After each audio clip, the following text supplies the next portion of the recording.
Sir गुस्सा हो गए, क्यों?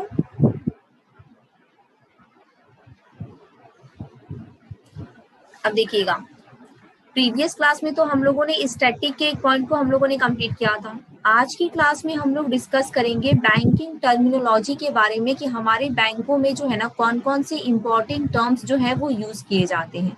ठीक है, चलो कुछ और लोगों को ऐड कर लेते पहले।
अब देखिएगा, फर्स्ट बैंकिंग टर्म जो हम लोग डिस्कस करेंगे दैट इज मनी लॉन्ड्रिंग। कि मनी लॉन्ड्रिंग जो है वो क्या होता है। देखो, मनी लॉन्ड्रिंग कुछ नया वर्ड नहीं है, डेफिनेटली आप लोगों ने सुना होगा मनी लॉन्ड्रिंग के बारे में। देखो, मनी लॉन्ड्रिंग का मतलब क्या है। Money laundering is the process जिससे हम ब्लैक मनी को व्हाइट मनी में कन्वर्ट करते हैं। The process of converting illegal money into legal money is called money laundering. जब आप इलीगल तरीके से कमाए हुए पैसे को लीगल मनी में बदलने की कोशिश करते हो, ब्लैक मनी को व्हाइट मनी में कन्वर्ट करने की कोशिश करते हो, दैट इज मनी लॉन्ड्रिंग। ठीक है, देखो हमने कहा ब्लैक मनी। ब्लैक मनी का मतलब क्या है। ब्लैक मनी मीन्स इंफॉर्मेशन नहीं, जिसका इनकम का इंफॉर्मेशन, मतलब मतलब इनकम टैक्स से छुपा के जो इनकम टैक्स से छुपाते हैं, जिसका इंफॉर्मेशन नहीं है। गुड। देखो, ब्लैक मनी हम किसे कहते हैं,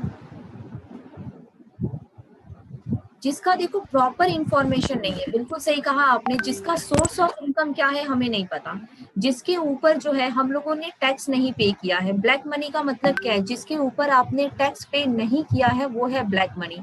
आप किस तरीके के इनकम के ऊपर टैक्स पे नहीं करोगे, वो इनकम जो आपने इलीगल तरीके से कमाया है। जो पैसा हम लीगल तरीके से कमाते हैं उसके ऊपर हम टैक्स पे करते हैं, क्योंकि लीगल पैसे का सोर्स ऑफ इनकम क्या है वो हम गवर्नमेंट को बताते हैं। हमारे इंडिया में क्या है, इनकम टैक्स जो है ना 5 लाख तक इनकम टैक्स जो है वो नहीं लगता है। अगर आपका एक साल का इनकम 5 लाख है तो दैट इज एग्जेम्प्टेड। 5 लाख तक कोई भी इनकम टैक्स नहीं लगता है। 5 लाख के ऊपर जो है ना इनकम टैक्स हमें पेड करना होता है। अगर आपका जो इनकम है, जो सोर्स ऑफ इनकम है, अगर आपने सही तरीके से पैसे कमाए हैं तो डेफिनेटली आप उसके आपके पास प्रूफ होगा कि आपने कैसे पैसे कमाए हैं, उसके ऊपर आप टैक्स पे करोगे। लेकिन वो पैसा जो हम लीगल तरीके से नहीं कमाते हैं, उसी पैसे को जो है हम लोग छुपाने की कोशिश करते हैं, उसके ऊपर हम लोग टैक्स नहीं पे करते हैं। तो money laundering is a process by which illegal money को लीगल मनी में कन्वर्ट किया जाता है। The process of converting illegal money into legal money is called money laundering. अब ये मनी लॉन्ड्रिंग का पूरा प्रोसेस जो है वो होता कैसे है, मनी लॉन्ड्रिंग करते कैसे हैं। ब्लैक से व्हाइट में अगर हमें अपने पैसे को कन्वर्ट करना है तो हम ब्लैक से व्हाइट में पैसे को कैसे कन्वर्ट कर सकते हैं, यही सीखना है आज की क्लास में। हमें सिर्फ एग्जाम के पॉइंट ऑफ व्यू से इस टॉपिक को पढ़ेंगे, सिर्फ सीखना है, करना नहीं है। कभी भी ब्लैक से व्हाइट जो है वो करना नहीं है। अब देखिएगा, मनी लॉन्ड्रिंग कितने स्टेज में जो है मनी लॉन्ड्रिंग हो सकता है। तो देखिएगा, money laundering occurs in 3 stages. 3 stage में जो है वो मनी लॉन्ड्रिंग किया जा सकता है। ब्लैक से व्हाइट में हम 3 स्टेज में कन्वर्ट कर सकते हैं। जैसे कि देखिएगा, पहला स्टेज आता है हमारा प्लेसमेंट। देखो इंग्लिश के एक वर्ड की तरह हम लोग समझेंगे प्लेसमेंट। प्लेसमेंट का मतलब क्या होता है? किसी भी चीज को आप कहीं पे प्लेस कर रहे हो, कहीं पे रख रहे हो। तो देखो अगर आपने गलत तरीके से पैसे कमाए हैं और उस पैसे को अगर आप इकोनॉमी में कहीं भी प्लेस कर रहे हो तो दैट इज कॉल्ड प्लेसमेंट। जैसे कि फॉर एग्जांपल मान लीजिए कि हमारे पास ब्लैक मनी है, ठीक है, और हमने किसी को कहा कि आप अपने अकाउंट में जो है ना वो ब्लैक मनी को आप डाल लीजिए। फॉर एग्जांपल मान लो हमारे पास जो है 50 लाख रुपए जो हमने गलत तरीके से कमाए हैं और हमने आप लोगों को कहा कि आप लोग जो है ना अपने बैंक अकाउंट में कुछ पैसे डाल लीजिए, ठीक है। अब देखो आप लोग में से क्या होगा, बहुत सारे बच्चे ये करने को आप लोग तैयार हो जाओगे। मैं कहूंगी कि उसमें से 50,000 1 लाख जो है आप एज अ कमीशन रख लेना, ठीक है। तो देखो बहुत सारे लोग जो है ना ये करने को तैयार हो जाएंगे। लोगों को लगेगा कि ये क्राइम तो है नहीं, अकाउंट में तो पैसे डिपॉजिट कर रहे हैं। No, it is crime. अगर आप गलत तरीके से कमाए हुए पैसे को, इलीगल पैसे को अगर आप अपने अकाउंट में डिपॉजिट करते हो तो वो भी क्राइम है। लेकिन that is the part of placement कि हम इकोनॉमी में अपने पैसे को जो है ना वो प्लेस कर रहे हैं। जैसे कि देखिएगा इंडिया में जब डीमोनेटाइजेशन हुआ था, नोटबंदी जब हमारे इंडिया में की गई थी तो आप लोगों ने एक नाम सुना होगा, प्रधानमंत्री जन धन योजना। सुने हो? Yes ma'am. Yes, ma'am. प्रधानमंत्री जन धन योजना। अब क्या था, जिनके पास ब्लैक मनी था उन्होंने क्या किया, प्रधानमंत्री जन धन योजना वाले जो अकाउंट थे ना उसमें उन्होंने अपने ब्लैक मनी को इंजेक्ट कर दिया, ठीक है, और कहा कि आप जो है कुछ कमीशन के तौर पे कुछ पैसे आप रख लेना। लोगों को लगा ये तो क्राइम नहीं है, अकाउंट में पैसे ही डाल रहे हैं। लेकिन जब क्रॉस चेक हुआ तो जिनके अकाउंट में अचानक से ह्यूज अमाउंट के ट्रांजैक्शंस हो गए थे ना, बैंकों ने उनके अकाउंट को बंद कर दिया, ठीक है।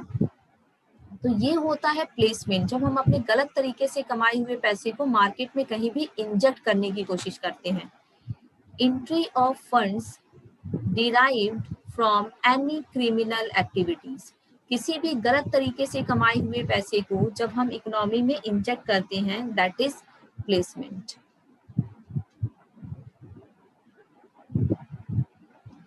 नेक्स्ट स्टेज बताया गया है हमारा लेयरिंग।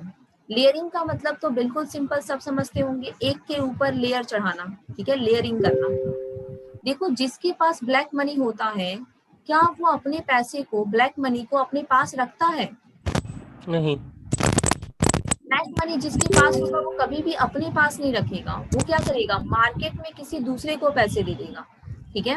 पैसे ऐसे ट्रांसफर किए जाएंगे ना एक दूसरे को ताकि पता ही ना चले कि पैसे का ओरिजिनल सोर्स क्या है, ये पैसा कहाँ से आया है और ये पैसा किसका है।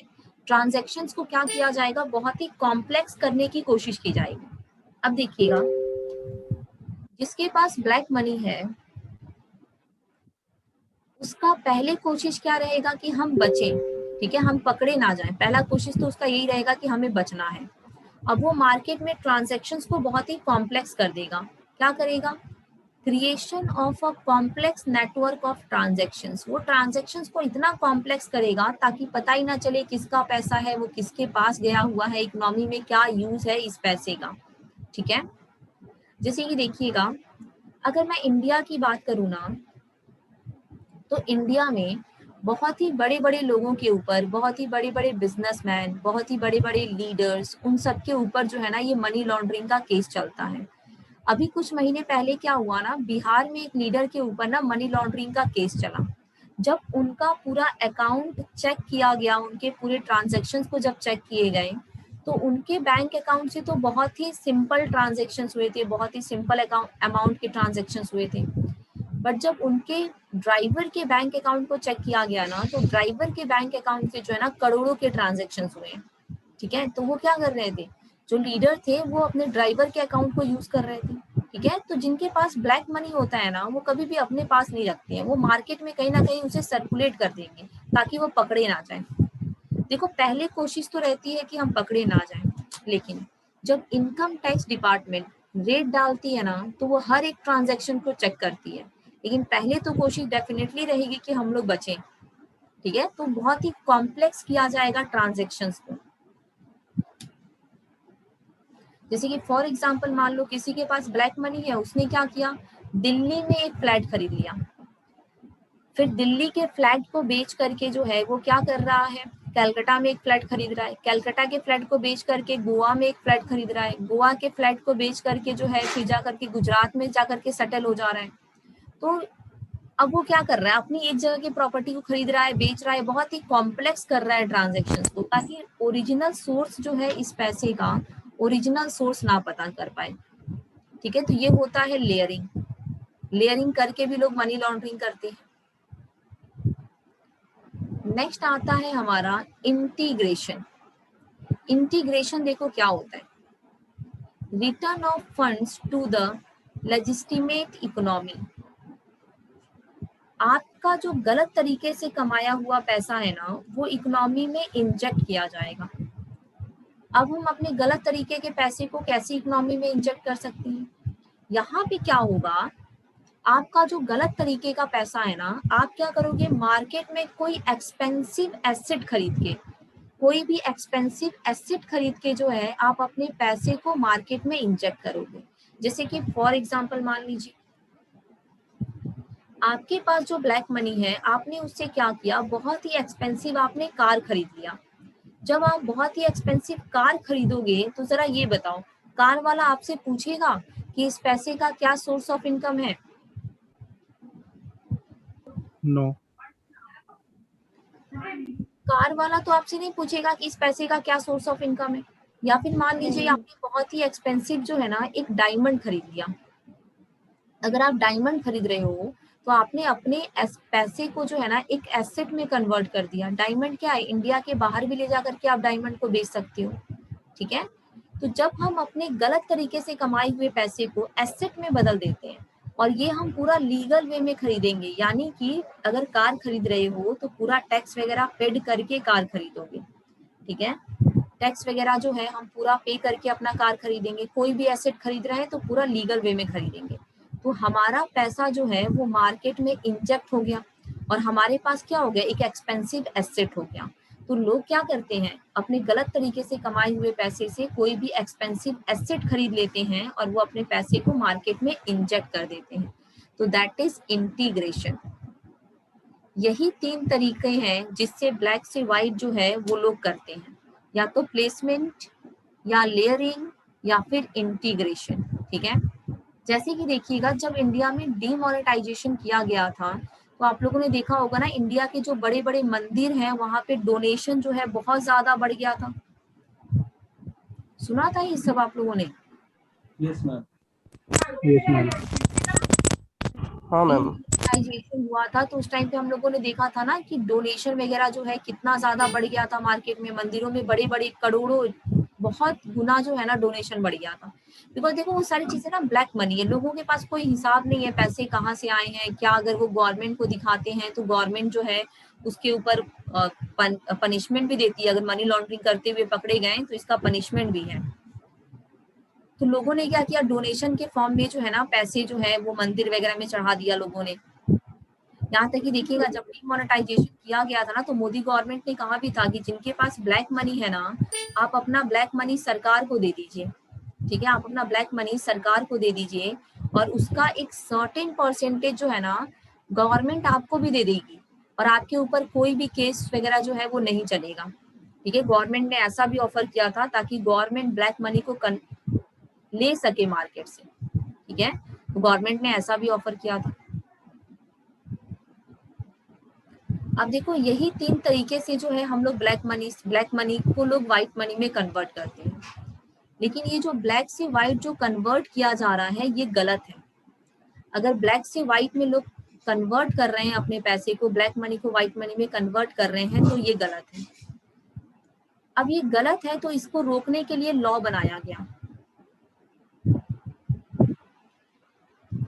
देखिएगा ब्लैक मनी को रोकने के लिए 2002 में जो है ये एक्ट बना, PMLA, ठीक है, कई बार बैंकिंग एग्जाम में पीएमएलए का फुल फॉर्म पूछा जा चुका है, prevention of money laundering act.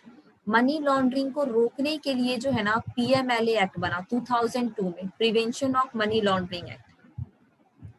अब देखो, अगर कोई ब्लैक से व्हाइट करता हुआ पकड़ा जाता है तो उसे क्या पनिशमेंट दिया जाएगा, क्योंकि मनी लॉन्ड्रिंग क्राइम है हमारे इंडिया में। अगर कोई मनी लॉन्ड्रिंग करता हुआ पकड़ा गया तो according to PMLA act, prevention of money laundering act, इसके अकॉर्डिंग 3 साल से लेकर के 7 साल तक का जो है ना सजा होगा। ठीक है, 3 साल से लेकर के 7 साल तक का जो है ना सजा दिया जाएगा। और जिसने मनी लॉन्ड्रिंग किया है उसके ऊपर जो है ना पेनल्टी चार्ज की जाएगी, फाइन लगेगा। जितने अमाउंट का उसने ब्लैक से व्हाइट किया है ना उतने अमाउंट का उसके ऊपर जो है ना पेनल्टी चार्ज किया जाएगा। ठीक है, फाइन भी पे करना होता है।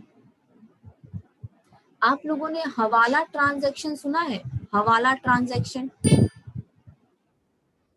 No ma'am. What is hawala transaction, किसी ने अगर सुना हो?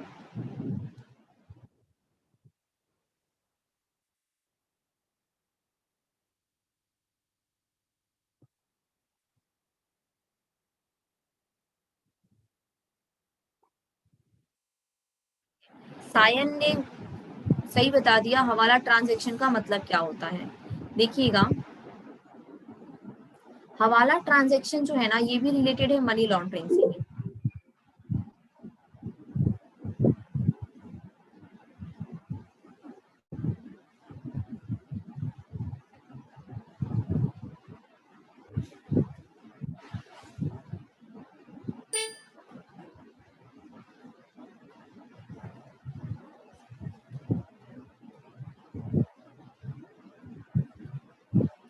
देखो, हवाला ट्रांजैक्शन क्या होता है, अगर फॉरेन कंट्री से हमारे इंडिया में पैसे आ रहे हैं, गलत तरीके से अगर पैसे आ रहे हैं, देखो अगर आप लीगल तरीके से पैसे भेजोगे बाहर से इंडिया में तब तो वो टैक्सेबल है, ठीक है, उसके ऊपर टैक्स लगेगा। लेकिन देखो हवाला ट्रांजैक्शन क्या होता है, फॉर एग्जाम्पल मान लो कि सऊदी अरबिया में जो है ना एक पर्सन है जिसका नाम है एक्स। अब इसको सऊदी अरबिया से जो है इंडिया में पैसे भेजने हैं। अब इंडिया में इसे पैसे भेजने हैं वाई के पास। अगर ये सऊदी अरबिया से इंडिया में पैसे भेजेगा, लीगल वे में पैसे भेजेगा, तो इसको क्या करना पड़ेगा, टैक्स पे करना पड़ेगा। अगर कोई ह्यूज अमाउंट है तो ये गवर्नमेंट के नजर में भी आएगा कि ये ह्यूज अमाउंट का सोर्स ऑफ इनकम क्या है, कहाँ से इतना ह्यूज अमाउंट जो है आया है। तो ये जो एक्स है ना ये सऊदी अरबिया में क्या करेगा, हवाला एजेंट का मदद लेगा। अब देखो फॉर एग्जांपल मान लो इसको 10 करोड़ इंडिया में भेजना है, तो ये एक्स जो है ना ये सऊदी अरबिया में जो हवाला एजेंट है उसकी मदद लेगा, और ये हवाला एजेंट क्या करेगा, उसके पैसे को जो है ना इंडिया में भेज देगा। अब ये हवाला एजेंट जो है इसको एक पासवर्ड बताएगा, इसको एक पासवर्ड बताएगा एक्स को, और कहेगा कि इंडिया में जिस पर्सन को पैसे देने हैं ये पासवर्ड सिर्फ उसी पर्सन को बताना जिसको इंडिया में पैसे देने हैं। अब एक्स को जो पासवर्ड मिला, एक्स इस पासवर्ड को बता देगा वाई को, और जो हवाला एजेंट जो सऊदी अरबिया वाला जो है उसका भी कोई एक आदमी इंडिया में होगा जो इंडिया में एज अ हवाला एजेंट काम कर रहा है, और वही पासवर्ड जो है ना सऊदी अरबिया वाला जो हवाला एजेंट है उस पासवर्ड को बता देगा इंडिया में जो हवाला एजेंट है उसको। ठीक है, और इंडिया वाला हवाला एजेंट जब मिलेगा वाई से तो ये दोनों के पासवर्ड जो है ना वो मैच होने चाहिए। जब ये दोनों के पासवर्ड मैच होंगे तो ये 10 करोड़ जो भेजना था एक्स को इंडिया में वाई को, अब ये इंडिया वाला जो हवाला एजेंट है वो क्या करेगा, वाई को दे देगा 10 करोड़। ठीक है, अब ये ट्रांजेक्शन्स जो होते हैं ना ये मेनली किए जाते हैं ताकि टैक्स ना लगे। ठीक है, लीगल वे में आएंगे तो टैक्स वगैरह पे करना पड़ेगा, तो इसीलिए लोग क्या करते हैं, हवाला ट्रांजैक्शंस लोग करते हैं ताकि लोग टैक्स से बच सके। हवाला जो है ना ये बहुत, इसकी वजह से बहुत मनी लॉन्ड्रिंग होता है। ठीक है, क्योंकि सोर्स ऑफ इनकम का पता ही नहीं चलता है कि ये पैसे कहाँ से आए हैं, कितने इसके पैसे के ऊपर टैक्स दिया गया है या नहीं दिया गया है, तो इस तरीके से हवाला ट्रांजैक्शंस होते हैं।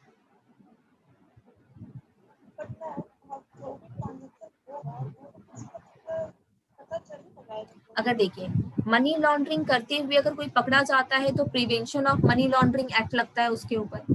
अब देखो मनी लॉन्ड्रिंग, अगर हमारा बैंकिंग सिस्टम अगर हमारा बैंकिंग सिस्टम मनी लॉन्ड्रिंग का पार्ट हो जाए, लोग ब्लैक से व्हाइट करने के लिए अगर लोग बैंकिंग सेक्टर का इस्तेमाल करने लगे, तो ये सही है? No. अब देखो, ब्लैक से व्हाइट करने के लिए, ब्लैक मनी को व्हाइट मनी में कन्वर्ट करने के लिए अगर लोग बैंक का इस्तेमाल करने लगे तो ये सही नहीं है। ठीक है, ये भी क्राइम है। अगर आपने बैंक का इस्तेमाल कर लिया मनी लॉन्ड्रिंग में, बैंक अकाउंट का इस्तेमाल कर लिया मनी लॉन्ड्रिंग में, ये भी क्राइम है इंडिया में। अब देखो, अगर किसी ने बैंक का इस्तेमाल कर लिया मनी लॉन्ड्रिंग करने में, ठीक है, तो देखिएगा, देखो हमारे इंडिया में क्या है ना, लोगों को बैंकिंग सेक्टर के ऊपर बहुत ट्रस्ट है। हम अपना ही पैसा अपने पास रख के हम लोग उतना सेफ नहीं समझते हैं जितना हम अपना पैसा बैंक में रख के सेफ समझते हैं, है ना ऐसा? घर यस घर पे देखो 2-4 लाख रुपया घर पे ला करके रखना, नींद नहीं आएगी, नींद उड़ जाएगी 2-4 लाख रुपया में। लेकिन यही घर बैंक में हम लोग कितना भी रुपया रखें, जितना भी ह्यूज अमाउंट हम लोग बैंक में डिपॉजिट कर लें, कोई टेंशन नहीं होती है। हम लोग बिल्कुल टेंशन फ्री होते हैं कि हमारे पैसे जो हैं बैंक में है, यानी कि पैसे जो हैं वो बिल्कुल सेफ है। बहुत ट्रस्ट है इंडिया में लोगों को बैंकिंग सेक्टर के ऊपर कि बैंक में पैसा नहीं डूबेगा। अब देखो, अगर ये मनी लॉन्ड्रिंग करने में अगर बैंकिंग सेक्टर का लोग अगर सहारा लेने लगे तो ये बहुत गलत है। तो बैंकिंग को हम कैसे बचाएं मनी लॉन्ड्रिंग से? तो गवर्नमेंट ने क्या किया, केवाईसी को इंट्रोड्यूस किया। ठीक है, नो योर कस्टमर, अपने कस्टमर को जानिए। केवाईसी गाइडलाइंस जो है वो गवर्नमेंट की तरफ से इंट्रोड्यूस की गई। देखो, केवाईसी से आप 100% मनी लॉन्ड्रिंग कंट्रोल नहीं कर सकते हो। केवाईसी जस्ट अ टूल्स जो मनी लॉन्ड्रिंग को कहीं ना कहीं कंट्रोल करता है, ये जस्ट एक टूल है। हम 100% मनी लॉन्ड्रिंग को कंट्रोल नहीं कर सकते हैं ओनली केवाईसी गाइडलाइन से, लेकिन एक ये तरीका है जिससे हम बैंक को बचा सकते हैं मनी लॉन्ड्रिंग से। अब केवाईसी देखो कुछ नया कॉन्सेप्ट नहीं है। केवाईसी आप लोगों ने डेफिनेटली सुना होगा, बैंकों में जाते हैं तो बैंक कहता है ना केवाईसी को अपडेट करिए, केवाईसी नॉर्म्स को फुलफिल करिए। अब देखो, केवाईसी जो है वो बैंकिंग सेक्टर में कब इंट्रोड्यूस किया गया?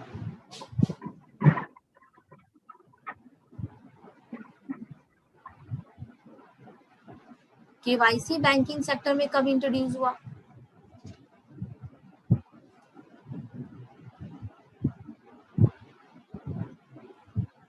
2016. हमने कहा कि बैंकों में मनी लॉन्ड्रिंग को रोकने के लिए केवाईसी इंट्रोड्यूस हुआ। और prevention of money laundering act कब आया था?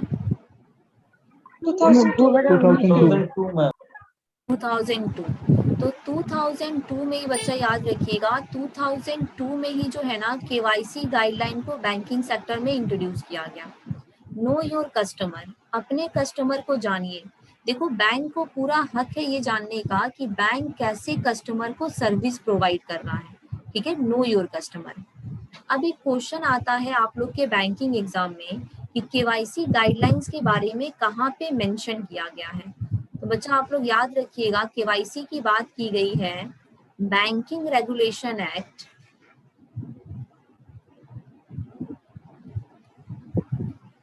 Banking regulation act 1949। देखो, जिसे हम लोग शॉर्ट में ना BR एक्ट भी कहते हैं। बैंकिंग रेगुलेशन एक्ट बात करता है कि हमारे इंडिया में जो बैंक्स होंगी, इंडिया में बैंक्स कैसे काम करेंगे। ठीक है, ये BR एक्ट में बताया गया है। तो बैंकिंग रेगुलेशन एक्ट 1949 के सेक्शन 35A, सेक्शन 35A में जो है ना वो केवाईसी गाइडलाइंस के बारे में बताया गया है कि बैंकों को केवाईसी कैसे मेंटेन करना है। अब देखो, केवाईसी में बैंक हमसे मांगता क्या है? केवाईसी गाइडलाइंस को फुलफिल करने के लिए बैंक हमसे 3 चीजें मांगता है। फोटोग्राफ, जो आपका रीसेंट फोटोग्राफ होगा वो आपको देना है। प्रूफ ऑफ आइडेंटिटी, कोई भी एक identity proof, Aadhaar card, voter card, PAN card, driving licence, कोई भी एक आईडी प्रूफ जो है आपको बैंक में प्रोवाइड करना होता है। और इसके साथ एड्रेस प्रूफ, जो वहाँ पे आप रिसेंट रह रहे हो, आपको एक एड्रेस प्रूफ जो है वो बैंक को प्रोवाइड करना पड़ता है। केवाईसी में हमसे ये 3 चीजें मांगी जाती है। देखो, बैंकों को केवाईसी जो है ना वो मेंटेन करना होगा। केवाईसी गाइडलाइन जो है ना बैंकों को फॉलो करना होता है। अगर कोई भी बैंक केवाईसी गाइडलाइंस को अगर फॉलो नहीं करता है ना, तो आरबीआई क्या करती है, बैंकों के ऊपर ह्यूज अमाउंट का पेनल्टी लगाती है आरबीआई। अगर किसी भी बैंक ने अगर केवाईसी गाइडलाइंस को सही तरीके से मैनेज नहीं किया है तो आए दिन न्यूज में आता है। जैसे कि अभी कुछ महीने पहले जो है ना इंडियन बैंक के ऊपर आरबीआई ने बहुत ही ह्यूज अमाउंट का पेनल्टी चार्ज किया था, क्योंकि उसने आरबीआई के केवाईसी गाइडलाइंस को फॉलो नहीं किया गया था। रिसेंटली महाराष्ट्र का एक ग्रामीण बैंक है, महाराष्ट्र के ग्रामीण बैंक के ऊपर आरबीआई ने जो है ना वो पेनल्टी लगाया है, क्योंकि उसने आरबीआई के गाइडलाइंस को फॉलो नहीं किया है। तो बैंकों के लिए मैंडेटरी है कि वो अपने हर कस्टमर से क्या करे, केवाईसी गाइडलाइंस को जो है ना मेंटेन करवाए। हर कस्टमर का केवाईसी जो है वो फॉर्म जो है वो फिल करवाए। यहाँ तक क्लियर हुआ सबको? Yes, ma'am. हाँ मैम। अब देखिएगा, अब जरा सोचो कि बैंकों में तो इतने सारे केवाईसी जमा होते हैं, एक बैंक के तो लाखों कस्टमर होते हैं। अब बैंकों में जो इतना केवाईसी जमा होता है, बैंक इतने सारे केवाईसी का जो है बैंक करता क्या है? ठीक है, देखिएगा, बैंकों में जो इतना केवाईसी जमा किया जा रहा है, bank account classified as per KYC. जो केवाईसी बैंकों में जमा हो रहे हैं ना, बैंक क्या करता है, अकॉर्डिंग टू रिस्क अपने कस्टमर के अकाउंट को बैंक डिवाइड कर देता है according to KYC. Bank account classified as per KYC. एक हो जाता है लो रिस्क वाले कस्टमर। लो रिस्क कस्टमर हम कहते हैं जिनके ऊपर बैंकों को ना बहुत ही कम डाउट है कि ऐसे कस्टमर जो है ना बैंक अकाउंट का इस्तेमाल मनी लॉन्ड्रिंग में कर सकते हैं, जिनके ऊपर बैंक को डाउट बहुत कम रहता है। जैसे कि मैं बात करूं सैलरीड पर्सन या फिर सैलरीड अकाउंट। अब जिनका बैंकों में सैलरीड अकाउंट होता है या फिर जो सैलरीड पर्सन होते हैं ना, उनके ऊपर बैंकों को ना रिस्क थोड़ा सा कम रहता है कि ये जो है ना बैंक अकाउंट का इस्तेमाल मनी लॉन्ड्रिंग में नहीं करेंगे। ठीक है, एक ऐसा कॉन्सेप्ट है। देखो, इंडिया में करने को कोई कुछ भी कर सकता है, ठीक है, लेकिन बैंकों का ऐसा मानना है कि सैलरीड पर्सन के अकाउंट पे बैंक को रिस्क थोड़ा सा कम रहता है कि वो लोग जो है ना मनी लॉन्ड्रिंग में बैंक अकाउंट का इस्तेमाल नहीं करेंगे। नेक्स्ट आ जाता है हमारे मीडियम रिस्क वाले कस्टमर, जहां पे बैंक को थोड़ा सा डाउट रहता है कि ये कस्टमर्स जो है ना मनी लॉन्ड्रिंग में बैंकिंग का इस्तेमाल कर सकते हैं, बैंक अकाउंट का इस्तेमाल कर सकते हैं। मीडियम रिस्क में बताइए किस तरीके के कस्टमर आते हैं?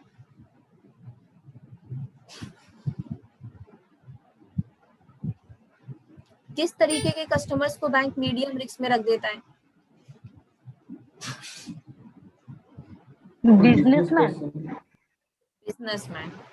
बिजनेसमैन जो होता है ना, उनके ऊपर बैंकों को थोड़ा डाउट रहता है कि वो लोग जो है ना मनी लॉन्ड्रिंग में बैंक अकाउंट का इस्तेमाल कर सकते हैं। ठीक है, नेक्स्ट आता है हमारे हाई रिस्क वाले कस्टमर। हाई रिस्क की कैटेगरी में बैंक किन्हें रखता है? मैम जो लोग मतलब Politician? ट्रांजैक्ट करते हैं, মানে যে কোনো ধরনের business, private limited company, private limited company, politicians. देखो, हाई रिस्क में बैंक मेनली रखता है ना पॉलिटिशियंस के अकाउंट को, क्योंकि पॉलिटिशियंस के ऊपर बैंकों को डाउट रहता है कि पॉलिटिशियन जो है ना वो अपने बैंक अकाउंट का इस्तेमाल मनी लॉन्ड्रिंग में कर सकते हैं। देखो, ड्यूरिंग इलेक्शन के दौरान पार्टीज को क्या चाहिए, बहुत ही फंड चाहिए। तो गलत गलत तरीके से कुछ लोग जो है वो पार्टी को स्पॉन्सर कर देते हैं इलेक्शन में, ठीक है, फाइनेंशियली हेल्प कर देते हैं। तो बैंकों को भी कहीं ना कहीं पॉलिटिशियंस के ऊपर बैंकों को थोड़ा सा डाउट रहता है कि पॉलिटिशियन जो है ना वो मनी लॉन्ड्रिंग के बैंक में का इस्तेमाल कर सकते हैं, तो उन्हें वो रख देता है हाई रिस्क की कैटेगरी में। तो अकॉर्डिंग टू रिस्क जितनी भी केवाईसी बैंकों में जमा की जाती हैं, अकॉर्डिंग टू रिस्क बैंक अपने कस्टमर्स को पहले डिवाइड करेगा, low risk, medium risk and high risk. अब ये जो लो रिस्क वाले कस्टमर हैं, लो रिस्क वाले कस्टमर के ऊपर तो ज्यादा रिस्क है नहीं, तो बैंक क्या करता है, इनके रिपोर्ट को बैंक हर 10 साल पे अपडेट करवाता है, ठीक है, क्योंकि कोई रिस्क तो है नहीं, बैंकों में वैसे भी बहुत काम है, तो इनके रिपोर्ट को बैंक हर 10 साल पे अपडेट करवाएगा। मीडियम रिस्क वाले जो कस्टमर होते हैं उनके रिपोर्ट को बैंक हर 8 साल पे अपडेट करवाता है, और जो हाई रिस्क वाले कस्टमर होते हैं उनके रिपोर्ट को हर 2 साल पे बैंक जो है ना वो अपडेट करवाता है हाई रिस्क वाले कस्टमर्स को, ठीक है। মানে কেওয়াইসি চেক করে, কেওয়াইসি চেক করে ব্যাংক, লো মানে লো রিস্ক কাস্টমারদের 10 বছর অন্তর কেওয়াইসি চেক হয়, মিডিয়াম রিস্ক 8 বছর অন্তর, এই কথাটাই তো মানে এটাই। जो इंफॉर्मेशन है हर 8 साल पे अपडेट किया जाता है, ठीक है, उनका जो रिपोर्ट बनता है ना हर 8 साल पे उसे अपडेट किया जाएगा। लो रिस्क वालों का हर 10 साल पे अपडेट होगा। তাহলে তার কোন জোনে থাকবে, মিডিয়াম না? सर आपकी वॉइस थोड़ी सी कट रही थी, फिर से रिपीट करिएगा क्वेश्चन को।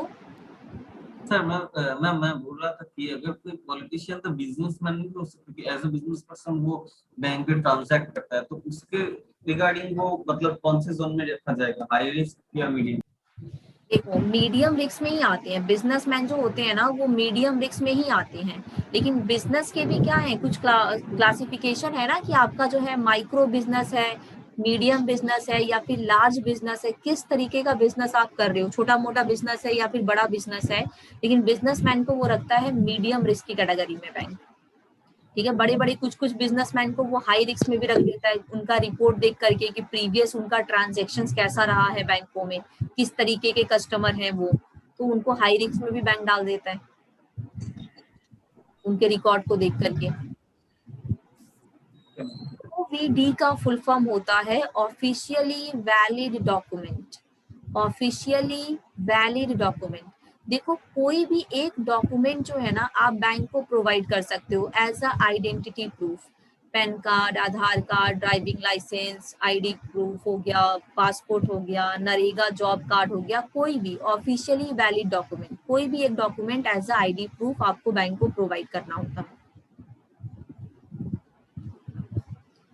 चलिए बताइए, अब कोई डाउट है तो यहाँ पे पहले क्वेश्चन बताइए आप लोग अपने।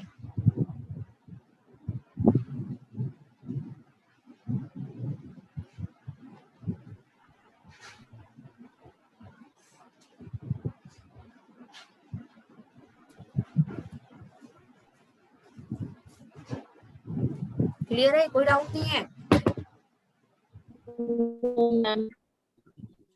बहुत अच्छी बात है, फिर आगे बढ़ेंगे हम लोग।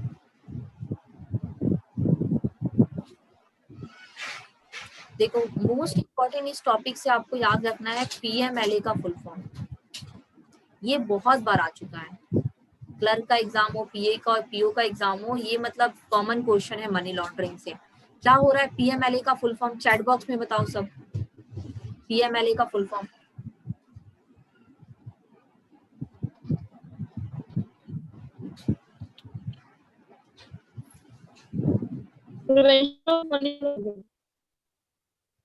शैकत का आंसर सबसे पहले आ गया है, गुड।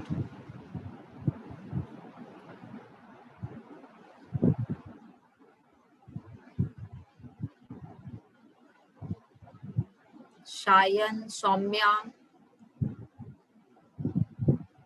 अभिप्सिता, सुशांत, गुड, सबके आंसर बिल्कुल सही आ रहे हैं। Prevention of money laundering act, that's proof की चलो सब नोट्स बना रहे हो अपने। Prevention of money laundering act जो 2002 में आया। अब देखिएगा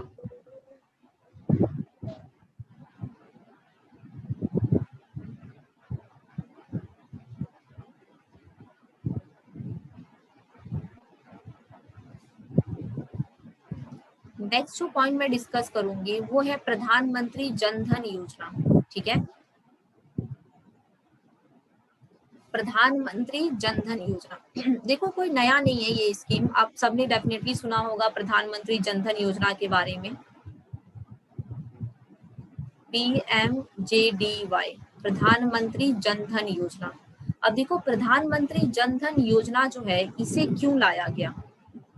प्रधानमंत्री जन धन योजना लाने का मेन ऑब्जेक्टिव था गवर्नमेंट का फाइनेंशियल इंक्लूजन। और फाइनेंशियल इंक्लूजन हमने कई बार क्लास में डिस्कस किया है फाइनेंशियल इंक्लूजन के बारे में। क्या होता है फाइनेंशियल इंक्लूजन, जल्दी से बताओ कोई।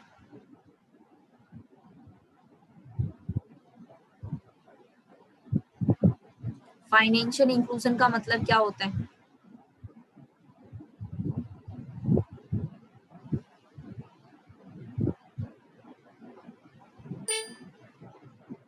To include everyone in the banking system.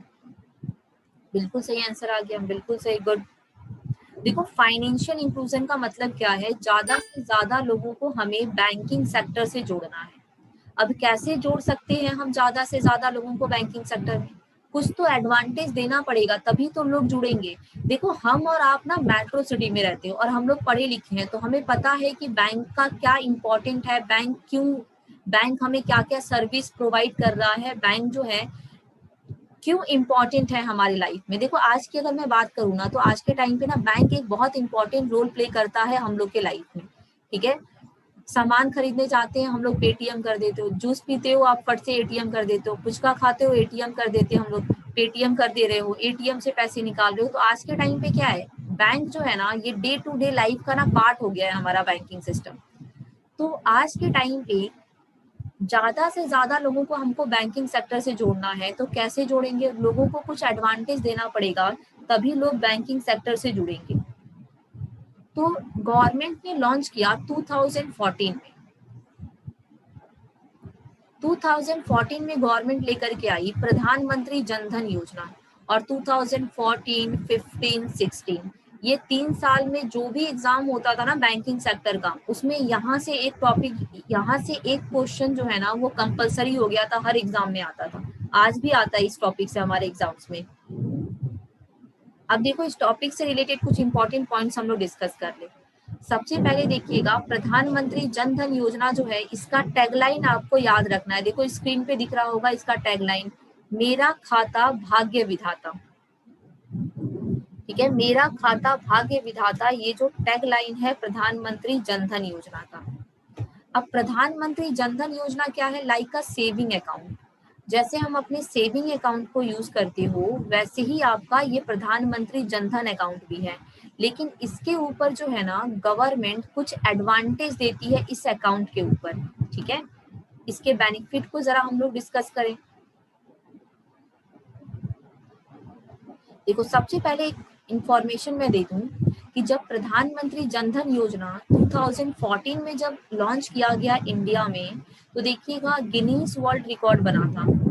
Guinness world record क्या बना था कि एक वीक में जो है ना, देखो इतना अकाउंट जो है ना एक वीक में ओपन किया गया था। इतना अकाउंट किसी भी कंट्री में एक वीक में ओपन नहीं हुआ। लेकिन गवर्नमेंट ने फाइनेंशियल इंक्लूजन को प्रमोट करने के लिए गवर्नमेंट ने एक वीक में देखो इतने अकाउंट जो है ना वो ओपन किए गए थे। ये वर्ल्ड रिकॉर्ड बना था। अब प्रधानमंत्री जन धन योजना की अगर मैं बात करूं तो इस स्कीम के तहत जो है हमें क्या क्या एडवांटेज मिलते हैं जो हमारे एग्जाम्स में हमसे पूछे जाते हैं। क्लास में किसी का प्रधानमंत्री जन धन अकाउंट है?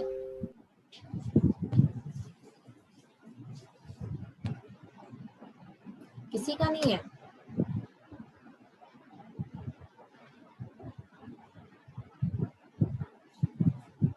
शैकत का है, ओके।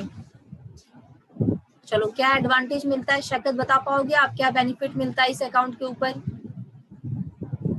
क्या यूज है अगर हम प्रधानमंत्री जन धन अकाउंट अगर हम ओपन करते हैं तो? मैम अभी तक तो मैंने बहुत साल पहले किया था, 2 साल पहले। तो मुझको बोला था कि हर महीने पैसा कट जाएगा और 60 साल के बाद मुझको कुछ कुछ करके पैसे मिलेगा, ऐसा ही कुछ। अब देखो स्पेशल बेनिफिट की अगर हम लोग बात करें कि प्रधानमंत्री जन धन योजना के तहत जो है हमें स्पेशल बेनिफिट क्या मिलते हैं, तो देखिएगा स्पेशल बेनिफिट क्या है। जैसे कि हमने कहा लाइक अ सेविंग अकाउंट, जैसे का आपका सेविंग अकाउंट होता है वैसे ही प्रधानमंत्री जनधन अकाउंट होता है। स्पेशल बेनिफिट क्या है हमारा, स्पेशल बेनिफिट अंडर PMJDY, यहाँ पे हमें क्या मिलता है, एक्सीडेंटल इंश्योरेंस मिलता है।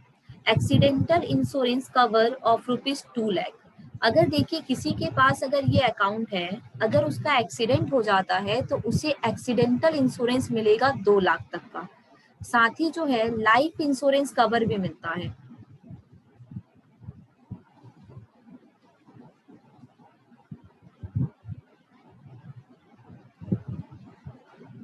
कोई बता सकता है लाइफ इंश्योरेंस कवर कितना है जनधन योजना के ऊपर, कितने अमाउंट का हमें लाइफ इंश्योरेंस भी मिलता है जनधन अकाउंट के ऊपर? 5।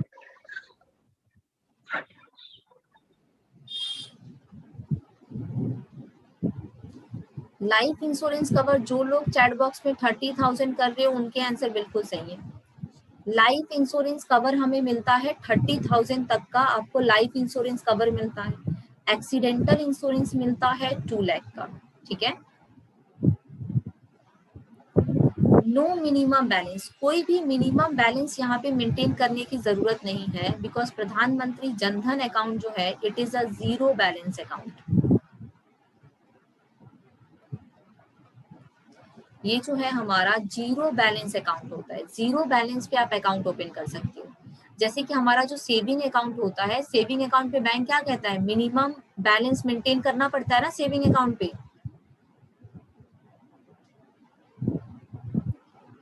किसी बैंक का जो है 500 है, किसी का 1000 रुपया है, किसी का 10,000 है मिनिमम बैलेंस जो आपको मेंटेन करना है। तो सेविंग अकाउंट के ऊपर हमें मिनिमम बैलेंस जो है ना वो मेंटेन करना होता है, लेकिन प्रधानमंत्री जनधन अकाउंट के ऊपर जो है यहाँ पे कोई मिनिमम बैलेंस नहीं है, जीरो बैलेंस अकाउंट है हमारा। जीरो बैलेंस पे आपका अकाउंट ओपन कर दिया जाएगा।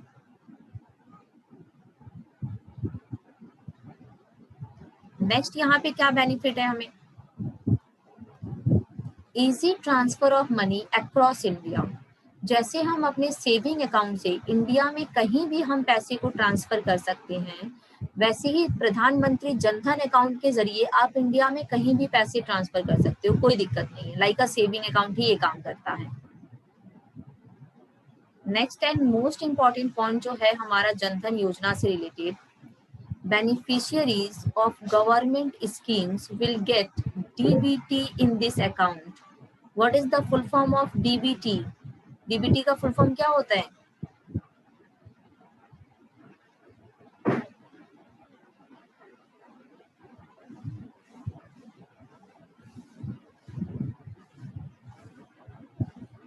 DBT का फुल फॉर्म ऐड करिएगा। DBT स्टैंड करता है डायरेक्ट बेनिफिट ट्रांसफर।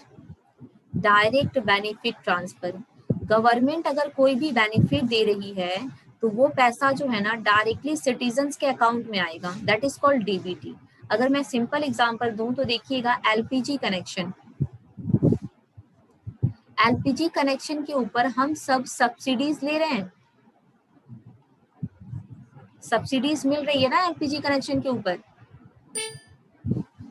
हाँ मिल रही है। हाँ मैम। वो पैसा कहाँ पे आ रहा है, बैंक अकाउंट पे डायरेक्ट है। ठीक है, तो वो क्या है, दैट इज DBT। जब हम गवर्नमेंट की तरफ से कुछ हमें हेल्प किया जाता है, जो पैसा डायरेक्टली हमारे अकाउंट में आता है, that is called DBT, direct benefit transfer. तो वैसे ही देखिएगा गवर्नमेंट अगर कुछ एडवांटेज देना चाहती है, कुछ हेल्प करना चाहती है, तो वो पैसा डायरेक्टली सिटीजन्स के अकाउंट में आएगा, दैट इज कॉल्ड DBT। जैसे कि कोविड के पीरियड में क्या हुआ, जब हमारे इंडिया में 2020 में फर्स्ट टाइम जब लॉकडाउन लगा तो गवर्नमेंट ने क्या अनाउंस किया था कि जितने लोगों के पास जनधन अकाउंट है ना, जब तक लॉकडाउन का पीरियड चलेगा हर महीने गवर्नमेंट क्या करेगी, 500 रुपया जो है गवर्नमेंट सबको पे करेगी, ठीक है। तो देखो बहुत सारे लोग फिर पहुंच गए बैंक में जो है प्रधानमंत्री जनधन अकाउंट ओपन करने के लिए। तो ड्यूरिंग कोविड के पीरियड में नहीं, खोलने से नहीं मिलेगा। एट प्रेजेंट अगर आप जाओगे ना बैंक में प्रधानमंत्री जनधन अकाउंट ओपन करने के लिए, तो बैंक ओपन नहीं करना है, अभी इसको बंद कर दिया गया है, ठीक है। लेकिन हो सकता है एक सर्टेन टाइम पीरियड के बाद फिर से प्रधानमंत्री जनधन अकाउंट ओपन हो जाए। अगर ये हो भी रहा है ना ओपन, तो बहुत ही लिमिटेड ब्रांचेस में अब ये ओपन हो रहा है, हर जगह नहीं हो रहा है। बहुत सारे डॉक्यूमेंट्स मांगे जा रहे हैं, उसके बाद ही ये जो है प्रधानमंत्री जनधन अकाउंट अब ओपन किया जा रहा है लोगों का। जैसे कि कोविड में लोग जो है ना, वो एक स्टेट के लोग जो है वो दूसरे स्टेट में फंसे हुए थे। तो जैसे कि मैं वेस्ट बंगाल गवर्नमेंट की बात करूं, तो वेस्ट बंगाल गवर्नमेंट ने भी क्या कहा था, जिनके पास प्रधानमंत्री जनधन अकाउंट है, गवर्नमेंट क्या करेगी, उसे जो है 500 रुपया देगी। अगर एक वेस्ट बंगाल का कोई बंदा है, वो किसी और जगह पे जाकर के फंस गया है, तो 1000 रुपए उसे गवर्नमेंट पे करेगी। तो ये सारी चीजें क्या होती हैं, डीबीटी का पार्ट है। जो गवर्नमेंट की तरफ से जो बेनिफिट दी जा रही है, वो डायरेक्टली हमारे अकाउंट में आता है, that is called DBT. Next आएगा हमारा, RuPay debit card must be used at least once in 90 days for insurance cover. अब देखो, RuPay debit card, RuPay debit card समझिएगा, जो आप एटीएम कार्ड यूज करते हो ना, वैसे ही काम करता है रुपे डेबिट कार्ड। लेकिन ये जो हम एटीएम कार्ड, क्रेडिट कार्ड, ये सारी चीजें जो आप सुनते हो ना, ये सब कॉन्सेप्ट फॉरेन कंट्रीज का कॉन्सेप्ट है, फॉरेन कंट्री के कार्ड्स हैं, ये सब फॉरेन कंट्री का कॉन्सेप्ट है। लेकिन रुपे कार्ड जो है ना, ये हमारे इंडिया का कार्ड है।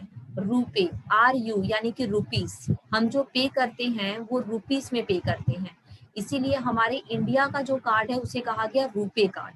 और अगर आपने प्रधानमंत्री जनधन अकाउंट अगर आपने ओपन किया है, तो आपको जो है ना रुपे डेबिट कार्ड मिलेगा, यानी कि एटीएम कार्ड जो है वो आपको इसके ऊपर, इस अकाउंट के ऊपर दिया जाएगा। और 90 डेज में एक बार आपको ट्रांजैक्शंस करने होंगे, ताकि आपका अकाउंट जो है ना वो एक्टिव रहे। नेक्स्ट जो बेनिफिट हमें दिया जा रहा है इस अकाउंट के ऊपर, वो है overdraft facility up to ₹10,000 is available in only one account per household। यहाँ पे अगर आपका प्रधानमंत्री जनधन अकाउंट है और 6 महीने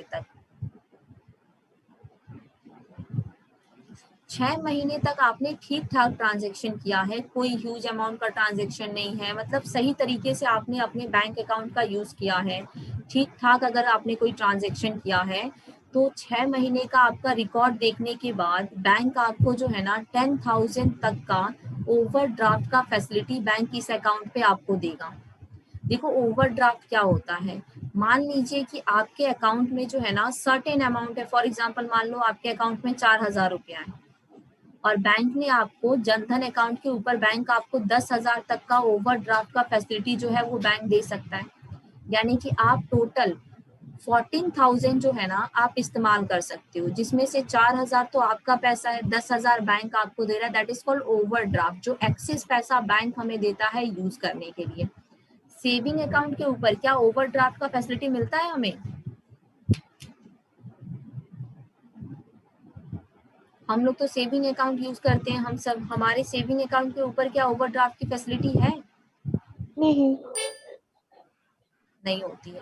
लेकिन जनधन अकाउंट के ऊपर देखो ओवरड्राफ्ट फैसिलिटी मिलता है, अप टू 10,000 तक का जो है ना बैंक क्या करेगा, आपको ओवरड्राफ्ट का फैसिलिटी बैंक देता है। ठीक है, बिल्कुल ये एक टाइप का लोन ही है। अब ये जो बैंक आपको 10,000 दे रहा है ना, ये एक सर्टेन टाइम पीरियड के लिए आपको दिया जाएगा, फिर एक सर्टेन टाइम पीरियड के बाद आपको विद इंटरेस्ट जो है ना ये पैसा बैंक को लौटाना पड़ता है। ओवरड्राफ्ट एक तरीके का लोन ही है, करंट अकाउंट में होता है। बिल्कुल, करंट अकाउंट जो ओपन करते हैं बिजनेसमैन, उनको मिल जाता है ओवरड्राफ्ट का फैसिलिटी, और जनधन अकाउंट के ऊपर रहता है ओवरड्राफ्ट का फैसिलिटी, बट यहाँ पे लिमिट डिसाइडेड है कि 10,000 ही मिलेगा मैक्सिमम। तो ये सारे बेनिफिट्स आपको याद रखने हैं जनधन अकाउंट के, जो हमारे बेनिफिट्स हैं। क्लियर हुआ सारा बेनिफिट सबको? Yes ma'am. Yes ma'am. Tagline क्या है पीएमजेडीवाई का? मेरा खाता भाग्य विधाता। मेरा खाता भाग्य विधाता। तो आज की क्लास में हम लोगों ने 2 टॉपिक कंप्लीट किया, मनी लॉन्ड्रिंग एंड प्रधानमंत्री जनधन योजना। ठीक है, कोई डाउट नहीं है तो फिर मैं आज की क्लास को यहीं पे एंड कर रही हूँ। Thank you everyone. Thank you ma'am. Thank you ma'am. Thank you ma'am. Thank you everyone. Thank you. Thank you ma'am.